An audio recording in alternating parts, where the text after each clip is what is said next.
Pour résumer très rapidement, on a d'abord cru qu'il existait des cerveaux intelligents et qu'il existait des cerveaux bêtes.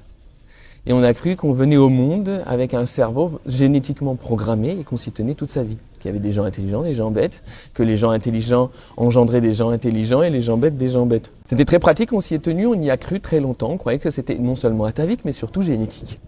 Et puis on s'est rendu compte très récemment que la zone dans le cerveau qui est responsable du mouvement des pouces est surdéveloppée chez les jeunes de nos jours. Et ce qui est renversant, c'est que ça provient de l'usage intensif du SMS. Et donc on s'est dit, donc le cerveau peut se développer, selon l'usage qu'on en fait, tel un muscle.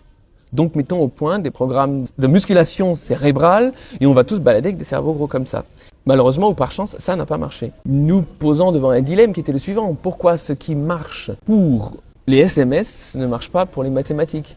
Et c'est là qu'a été faite la découverte majeure, et c'est vraiment elle qui va devenir centrale dans le paysage éducatif de demain, c'est que notre cerveau se développe là où nous l'utilisons avec enthousiasme.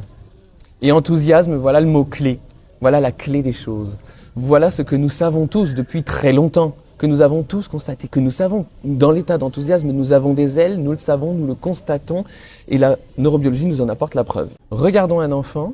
Il est venu au monde comme un paquet d'enthousiasme. Et cet enthousiasme, alors on a fait des mesures toutes les 2 à 3 minutes. Et nous autres, les adultes, on ressent la même quantité d'enthousiasme environ 2 à 3 fois par an.